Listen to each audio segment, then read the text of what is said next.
नमस्कार मित्रांनो, MPSC संयुक्त गट क आणि तलाठी भरती पूर्व परीक्षेसाठी महत्त्वाचा विषय म्हणजे गोदावरी नदी. आता गोदावरी नदी हिच्याविषयी आपण संपूर्ण माहिती म्हणजे इन डिटेल इन्फॉर्मेशन पाहणार आहोत. त्यामध्ये काय काय असणार आहे बघा. गोदावरी नदीचा उगम आणि तिचा प्रवाह. नंतर गोदावरी नदीवरती जी प्रमुख शहरे आहेत आणि कोणती कोणती धार्मिक स्थळे आहेत तेही आपण पाहणार आहोत. नंतर गोदावरी नदीवरती कोणकोणती धरणे आहेत आणि त्यांच्यावरती कोणकोणते जलप्रकल्प राबवण्यात आलेले आहेत तेही पाहणार आहोत. त्रिभुज प्रदेश आणि त्याचं महत्त्व व उपयोगिता हे सुद्धा आपण पाहणार आहोत. हे सगळं पाहिल्यानंतर तुमचे 2 मार्क्स हे फिक्स आहेत. त्यामुळे व्हिडिओ कुठेही स्किप न करता शेवटपर्यंत पहा. चला तर मग व्हिडिओला सुरुवात करूया. काय आहे बघा माहिती. गोदावरी नदी प्रणाली. आता एका नजरेत महत्त्वाची माहिती म्हणजे क्विक हायलाइट्स काय आहेत बघा. तिचं स्थान काय आहे. दक्षिण भारतातील सर्वात मोठी आणि भारतातील दुसऱ्या क्रमांकाची सर्वात लांब नदी आहे. भारतातील म्हटलेलं आहे बघा, दुसऱ्या क्रमांकाची सर्वात लांब नदी आहे गंगेनंतर. म्हणजे गंगा ही 1 नंबर आहे आणि गोदावरी 2 नंबरची आहे. आणि आपल्या महाराष्ट्राचा विचार करता सर्वात मोठी पहिल्या क्रमांकाची नदी कोणती आहे तर गोदावरी नदी आहे. लक्षात ठेवायचं आहे. एकूण खोरे. आता या गोदावरी नदीने आपल्या भारतातील भौगोलिक क्षेत्रापैकी किती टक्के भाग व्यापलेला आहे बघा. 10% भाग हा व्यापलेला आहे. एवढी मोठी नदी आहे. तिचा उगम आणि प्रवाह पाहूया. गोदावरीचा नदीचा उगम कोठे झालेला आहे. ब्रह्मगिरी टेकड्या त्र्यंबकेश्वर म्हणजे आपल्या महाराष्ट्रात नाशिक जिल्ह्यात त्र्यंबकेश्वरमध्ये ब्रह्मगिरी टेकडीवरून तिचा उगम झालेला आहे. तिची एकूण लांबी काय आहे 1465 किलोमीटर. हा पूर्ण भारताचा विचार करता तिची लांबी किती आहे 1465. आणि आपल्या महाराष्ट्राचा विचार केला तर तिची लांबी किती आहे 668 किलोमीटर. लक्षात ठेवायचं आहे, महत्त्वाचे आहेत. नंतर तिचा शेवट आणि मुख काय आहे बघा. राजमंड्रीजवळ म्हणजे आंध्र प्रदेशात तिचा शेवट होतो. म्हणजे शेवटी ती बंगालच्या उपसागराला जाऊन मिळते आणि मोठा त्रिभुज प्रदेश तयार होतो. आता कोणकोणत्या राज्यातून वाहते नदी बघा. पहिल्यांदा महाराष्ट्र, तेलंगणा, छत्तीसगड, ओडिशा आणि शेवटी आंध्र प्रदेशाला ती जाऊन भेटते. पुढे पाहूया काय सांगितलेलं आहे बघा. गोदावरी नदीच्या प्रमुख उपनद्या कोणत्या आहेत ते सांगितलेलं आहे. कोणकोणत्या आहेत प्रमुख उपनद्या हे सुद्धा महत्त्वाचं आहे बघा. परीक्षेच्या दृष्टीने महत्त्वाचं आहे. उपनद्या विचारल्या जातात गोदावरी नदीच्या. आता दोन्ही किनाऱ्यावरती डाव्या किनाऱ्यावर आणि उजव्या किनाऱ्यावरती महत्त्वाच्या उपनद्या आपण पाहणार आहोत. डाव्या किनाऱ्यावरील नद्या पहा. कादवा व शिवना, पूर्णा आणि दुधना आणि प्राणहिता, इंद्रावती व शबरी. आता डाव्या किनाऱ्यावरील सर्वात मोठी उपनदी कोणती आहे तर प्राणहिता आहे. कशी काय तर वर्धा, वैनगंगा आणि पैनगंगा यांचा एकत्रित प्रवाह हा प्राणहिता नदीमध्ये होतो. म्हणून गोदावरीची डाव्या किनाऱ्यावरील सर्वात मोठी नदी कोणती आहे प्राणहिता आणि उजव्या किनाऱ्यावरची मांजरा म्हणजेच मंजिरा. लक्षात ठेवायचं आहे. तसेच उजव्या किनाऱ्यावरील अजून उपनद्या पहा. दारणा आहे, प्रवरा आहे, मुळा आहे, मांजरा, मंजिरा तिला असे म्हणतात. आणि हे 2 लक्षात ठेवायचं आहे. डाव्या किनाऱ्यावरील प्राणहिता आणि उजव्या किनाऱ्यावरील मांजरा ह्या 2 महत्त्वाच्या उपनद्या आहेत.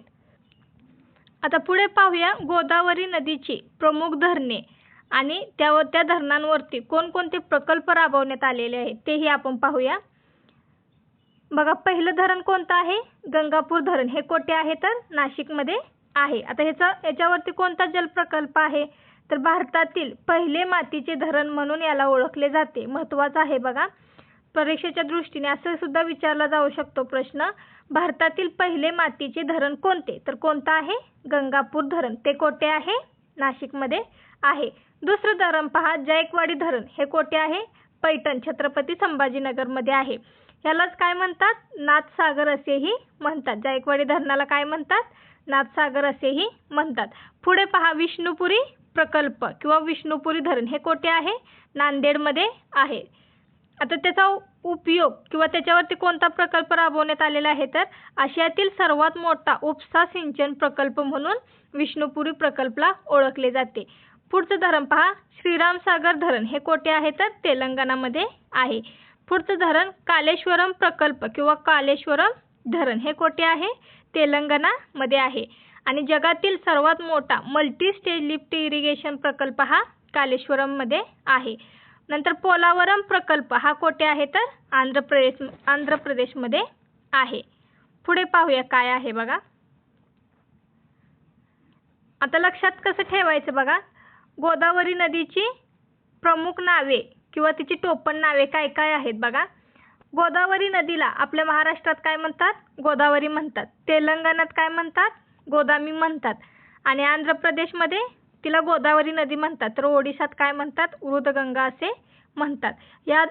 यावरती अनेक वेळा परीक्षेत प्रश्न आलेला आहे बघा. ओडिशा राज्यात गंगेला काय म्हणतात किंवा गोदावरी नदीला काय म्हणतात? तर तिला वृद्धगंगा असे म्हणतात. पुढे पाहूया गोदावरी नदीची प्रणाली म्हणजेच तिच्यावरती थोडक्यात कोणकोणती प्रमुख शहरे आहेत नदीकाठी आणि धार्मिक स्थळे कोणकोणती आहेत ते पाहणार आहोत आपण. गोदावरी नदीच्या काठी काय काय आहे बघा. त्र्यंबकेश्वर म्हणजेच नाशिक. काय आहे हे त्र्यंबकेश्वर? सगळ्यांना माहीत पाहिजे. 12 ज्योतिर्लिंगांपैकी हे एक आहे धार्मिक स्थळ. पुढे काय आहे बघा. नाशिक शहरामध्ये काय होतं? तर दर 12 वर्षांनी प्रसिद्ध कुंभमेळा भरतो. पुढे काय सांगितलेलं आहे? कोणतं शहर? पैठण शहर. हे कशासाठी प्रसिद्ध आहे? तर पैठणी साड्यांसाठी. तसेच संत एकनाथ महाराजांची कर्मभूमी म्हणून ओळखले जाते पैठण शहर. पुढे पहा नांदेड शहर. हे कशासाठी प्रसिद्ध आहे? तर शीखांचे पवित्र स्थळ म्हणून नांदेड शहराला ओळखले जाते. पुढचं शहर कोणतं आहे? भद्राचलम म्हणजेच तेलंगणा. हे कशासाठी प्रसिद्ध आहे? तर राम मंदिर यासाठी प्रसिद्ध आहे. पुढे काय सांगितलेलं आहे? राजमंड्री. हे कोठे आहे? आंध्र प्रदेशमध्ये आहे. आता हे शहर कशासाठी प्रसिद्ध आहे? तर गोदावरीवरील प्रसिद्ध रेल्वे कम रोड ब्रिज यासाठी हे प्रसिद्ध आहे. पुढे पाहूया काय सांगितलेलं आहे. गोदावरी खोऱ्याची वैशिष्ट्ये. काय आहेत वैशिष्ट्ये? गोदावरी खोरे भारताचे एकूण भौगोलिक क्षेत्राच्या सुमारे 10% भाग व्यापते. हे खोरे दख्खन पठाराच्या मोठ्या भागात पसरलेले आहे आणि खोऱ्याचा बहुतांश भाग हा काय आहे? कृष्णा आणि तुंगभद्रा नद्यांच्या खोऱ्याच्या दरम्यान आहे. आणि गोदावरीचा त्रिभुज प्रदेश कसा आहे? सुपीक आहे. त्यामुळे तिथे कोणकोणती पिके घेतली जातात? तांदूळ, ऊस, नारळ, केळी यांची शेती केली जाते. हा सुद्धा प्रश्न परीक्षेमध्ये विचारला जाऊ शकतो. गोदावरीच्या त्रिभुज प्रदेशामध्ये कोणती पिके घेतली जातात? कोणती? तर तांदूळ, ऊस, नारळ आणि केळी. तसेच गोदावरी नदीच्या काठची जमीन कशी आहे असं सुद्धा विचारलं जाऊ शकतो. तर कसा प्रदेश आहे? सुपीक प्रदेश आहे. गोदावरी नदीवर अनेक धरणे आहेत. आपण पाहिलेलं आहे. कालवे आहेत. तसेच जलप्रकल्प उभारल्याने सिंचन, पिण्याचे पाणी आणि वीज उत्पादन यासाठी मोठा फायदा होतो. आता गोदावरी नदीचा त्रिभुज प्रदेश कोणता आहे बघा. गोदावरी राजमंड्रीजवळ अनेक प्रवाहांमध्ये विभागली जाते आणि त्यालाच काय म्हणतात? त्रिभुज प्रदेश किंवा त्रिभुज प्रदेश निर्माण होतो. आणि हा त्रिभुज प्रदेश कसा आहे? अत्यंत सुपीक आहे. त्यामुळे तेथे तांदूळ, ऊस, नारळ, केळी, भाजीपाला इत्यादी पिके घेतली जातात. आणि या प्रदेशातील त्रिभुज प्रदेशातील माती कशी आहे? काळी, गाळयुक्त आणि जलोढ आहे.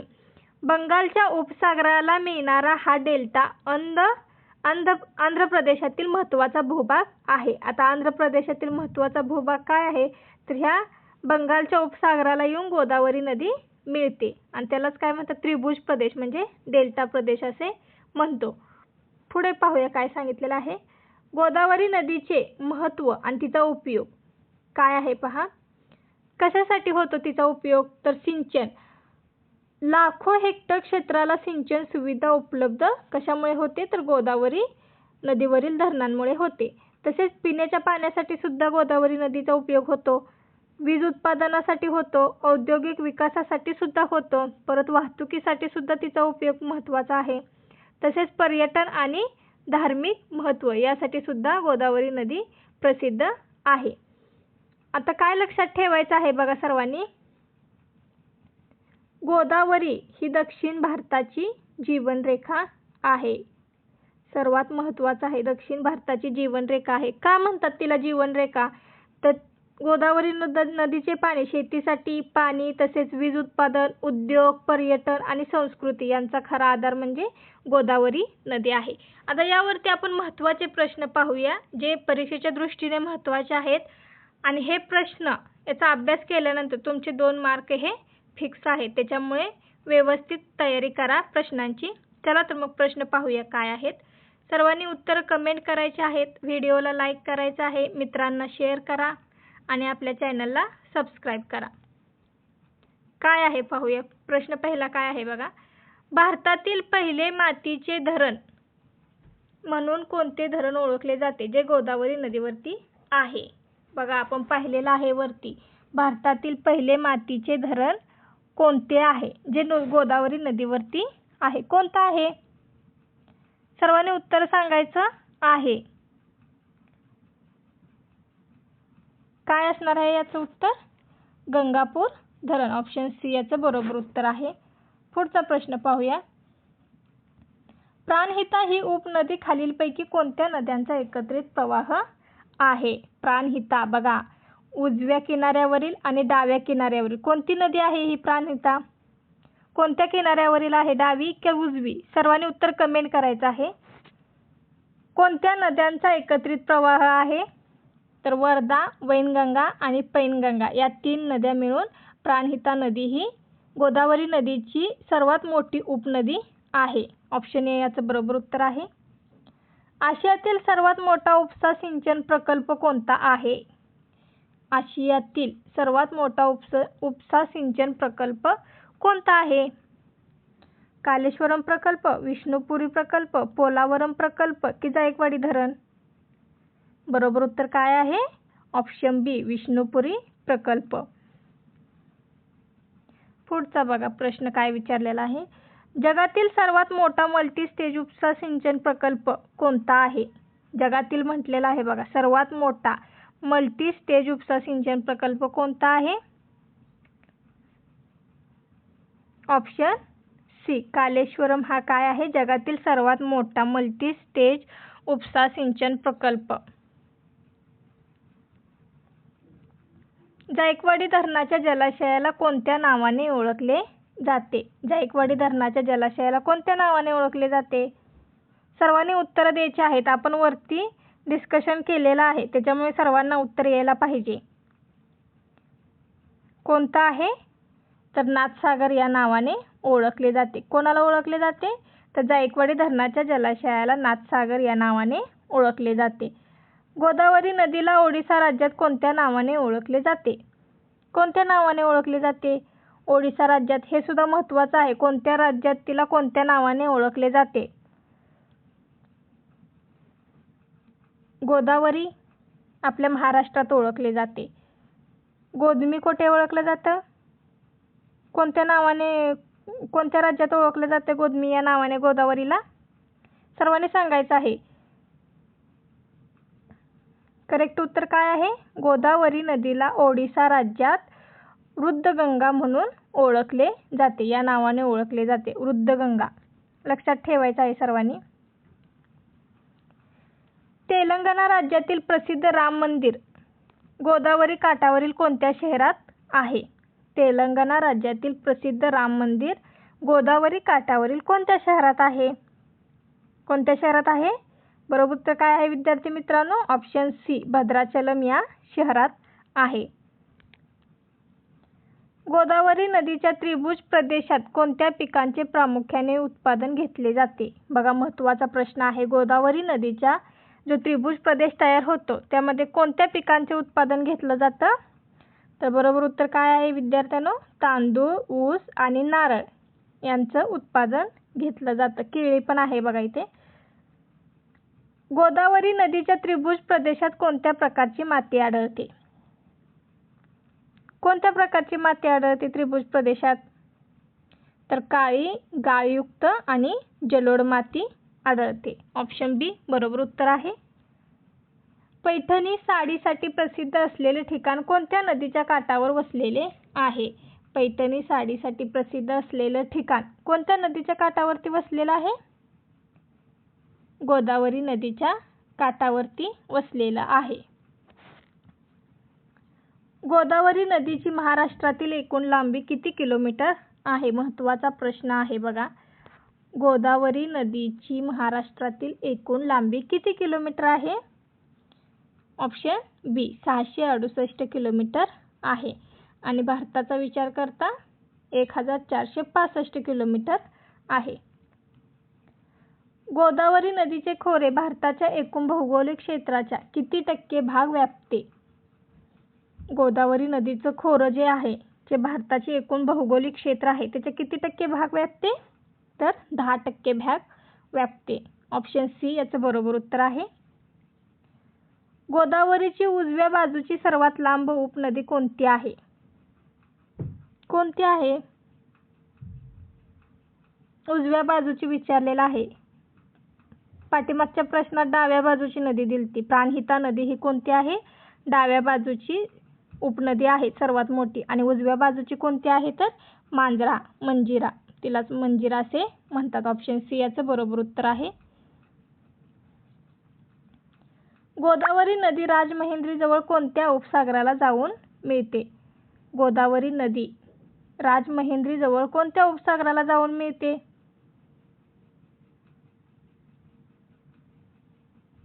सर्वांनी सांगायचं आहे. काय आहे बरं याचं उत्तर? अरबी समुद्राला मिळते का हिंदी महासागर, बंगालचा उपसागर का कच्छच्या आखात? गोदावरीचा शेवट म्हणजे काय आहे तिचं शेवटचं टोक? ती बंगालच्या उपसागराला जाऊन मिळते. ऑप्शन सी बरोबर उत्तर आहे. गोदावरी नदीचा उगम कोणत्या पर्वतरांगेत होतो? सर्वच महत्त्वाचे प्रश्न आहेत त्यामुळे सर्वांनी प्रॅक्टिस करायची आहे एकदा, जेणेकरून गोदावरी नदीची प्रणाली ही या आपल्या व्हिडिओमध्ये संपूर्ण होते. नंतर अभ्यास करावा लागणार नाही तुम्हाला हा व्हिडिओ बघितला तर. गोदावरी नदीचा उगम कोणत्या पर्वतरांगेत होतो? ऑप्शन ए सह्याद्री म्हणजेच ब्रह्मगिरी टेकड्या. खालीलपैकी कोणत्या राज्यातून गोदावरी नदी वाहत नाही म्हटलेला आहे बघा. प्रश्न नीट वाचा. खालीलपैकी कोणत्या राज्यातून गोदावरी नदी वाहत नाही? ऑप्शन सी कर्नाटक राज्यातून गोदावरी नदी वाहत नाही. गोदावरी नदीचे खोरे कोणत्या दोन नद्यांच्या खोऱ्यांच्या दरम्यान पसरलेले आहे? गोदावरी नदीचं कोणत्या दोन नद्यांच्या दरम्यान तिचं खोरं पसरलेलं आहे? कृष्णा आणि तुंगभद्रा या दोन नद्यांच्या खोऱ्यांच्या दरम्यान गोदावरी नदीचं खोरं पसरलेलं आहे. नाशिक येथे दर किती वर्षांनी कुंभमेळा भरतो? बघा महत्त्वाचा प्रश्न आहे. किती वर्षांनी कुंभमेळा भरतो? तर 12 वर्षांनी कुंभमेळा भरतो. ऑप्शन सी बरोबर उत्तर आहे.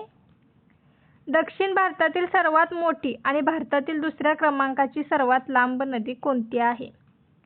कोणती आहे दक्षिण भारतातील सर्वात मोठी आणि भारतातील दुसऱ्या क्रमांकाची सर्वात लांब नदी कोणती आहे? यमुना आहे का, नर्मदा, गोदावरी की Kaveri? Godavari. Option C correct उत्तर आहे.